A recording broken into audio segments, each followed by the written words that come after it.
Imagine waking up tomorrow morning and discovering that you have been paying a mandatory, completely invisible tax of about $5,000 every single year. But instead of that money going toward fixing your local roads, funding your neighborhood schools, or improving healthcare, it is actively financing the systematic dismantling of your own country's technological and military superiority. It sounds exactly like the premise of a dystopian geopolitical thriller. But the chilling reality is that this is not fiction. It is happening right now, every single day.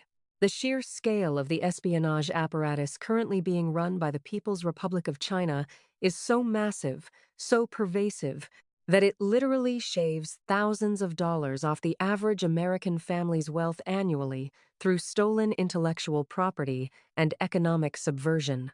That is a staggering economic hemorrhage to wrap your head around. And what really strikes me is the relentless frequency of it all.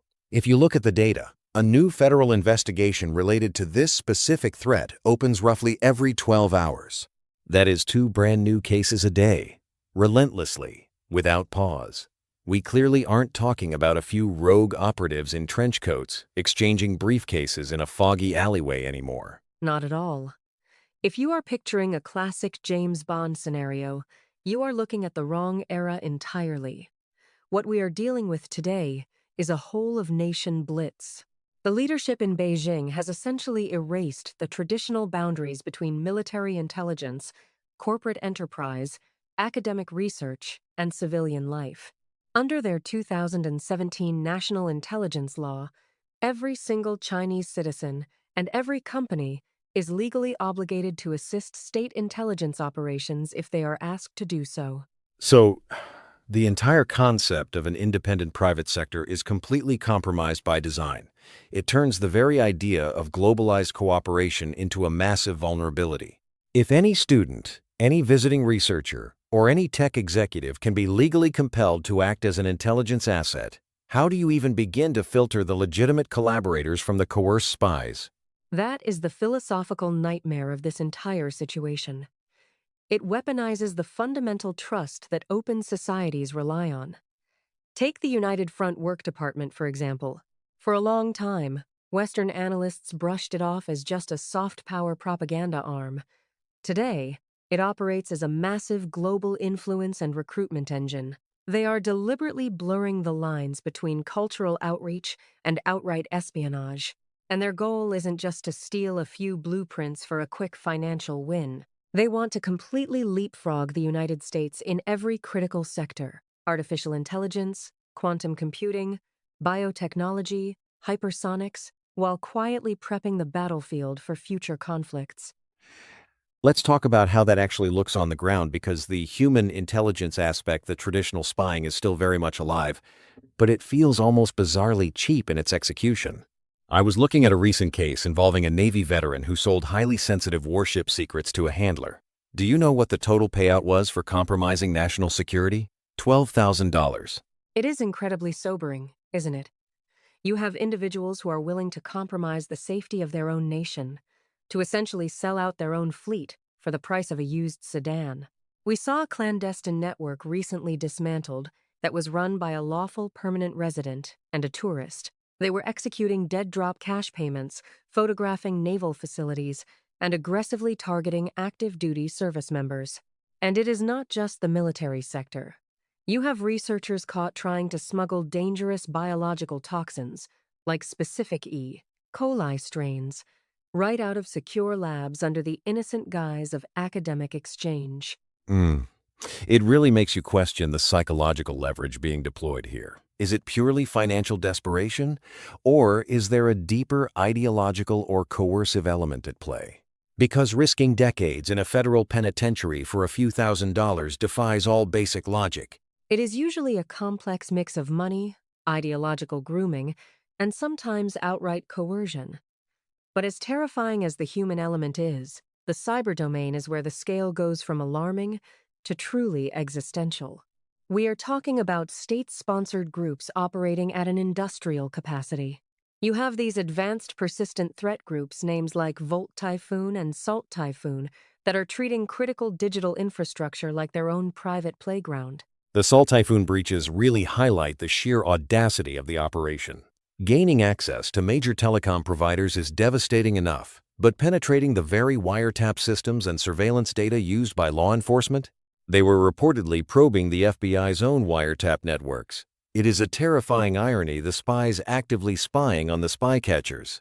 It is the ultimate counterintelligence flip. But the strategy that truly keeps cybersecurity experts awake at night is what groups like Volt Typhoon specialize in. It is a technique known as living off the land. They aren't hacking into a power grid or a water system to steal data. They are hacking in to establish a permanent, invisible presence. They use the system's own native tools to blend in, completely bypassing normal malware detectors. So, to use a metaphor, they aren't breaking into your house to steal your television. They are breaking in, hiding silently inside the walls, and waiting for the exact moment you need to cook dinner or take a shower to suddenly shut off your electricity and water. That is a perfect analogy. It is entirely about pre-positioning. They are embedding themselves in critical infrastructure, transportation networks, telecoms, the power grid, so that if a geopolitical crisis ever breaks out, say a contingency over Taiwan, they can just flip a switch and plunge the target into absolute chaos. It is not espionage for the sake of gathering information. It is espionage as a preemptive weapon of mass disruption. And they are doing this by exploiting edge devices like routers and firewalls to maintain these persistent footholds. Which brings us to the economic and technological heist, which is frankly just as destructive. It feels like we are actively subsidizing our own displacement on the global stage. The sheer volume of trade secrets being siphoned out is staggering. I recall the case of the former engineer at a major tech giant who funneled thousands of proprietary files on advanced artificial intelligence straight out of the country. Yes, and that is just one isolated example among hundreds. The Department of Justice estimates that a massive majority, around 80% of all economic espionage prosecutions in the country, involve a Chinese nexus. They have a very specific, state-mandated shopping list driven by policies like military-civil fusion. They are utilizing talent programs and direct tasking from the Ministry of State Security to essentially gut the research and development departments of Western institutions. It forces a really uncomfortable look at the open, collaborative nature of Western academia and corporate innovation. Our entire system was built on the premise of sharing knowledge to accelerate human progress. But when you introduce a state actor that exploits that very openness as a strategic weakness, you have to wonder, is the era of open global scientific collaboration coming to an end? Are we being forced into a new digital and intellectual balkanization just to survive? I think we are already crossing that threshold. The cost of naivety is simply too high now. And it is not just intellectual property at stake. It is the physical and psychological safety of people living within our own borders. Look at the influence in hybrid operations. We have seen undeclared, state-linked police stations operating right out of Manhattan. That detail always stops me in my tracks. The idea of a foreign intelligence service running a rogue police precinct in the middle of New York City to harass, intimidate, and forcibly repatriate dissidents. It creates this Orwellian climate of fear for the diaspora community. You flee an authoritarian regime, only to find its shadow has followed you across the ocean to a supposed safe haven. Exactly. It deliberately blurs the boundary between political influence and outright espionage. They use proxy agents to manipulate political discourse, co-opt elites, and silence critics before they can even speak. And the pace of all this is what is truly breathtaking. In just the span of a few months, you see networks targeting the military dismantled, sailors convicted, toxin smuggling attempts thwarted, and massive cyber intrusions uncovered. It is a relentless, multi-front siege that never sleeps.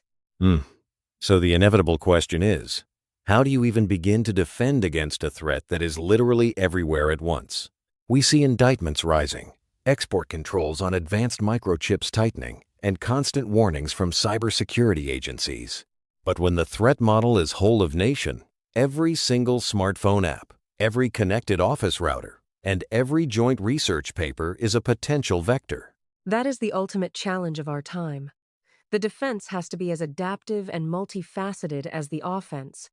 It requires a fundamental shift in how we view national security. It is no longer just the job of intelligence agencies operating in the shadows. It requires active vigilance from universities, private corporations, and everyday citizens. You have to question the unusually generous job offer. You have to secure your digital and physical perimeters. And you have to recognize that the landscape has fundamentally changed. The Great Heist has already done massive damage to technological superiority, and clawing that back will take a unified effort. It really leaves you with a chilling thought to ponder. If the sheer scale of what has been publicly uncovered is this massive, what remains hidden in the deep shadows?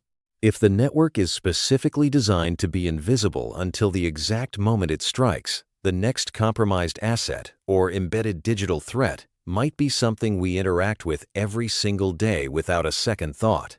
The dragon isn't just awake, it is already inside the walls. We all need to keep our eyes wide open, because the unseen war is already being fought all around us.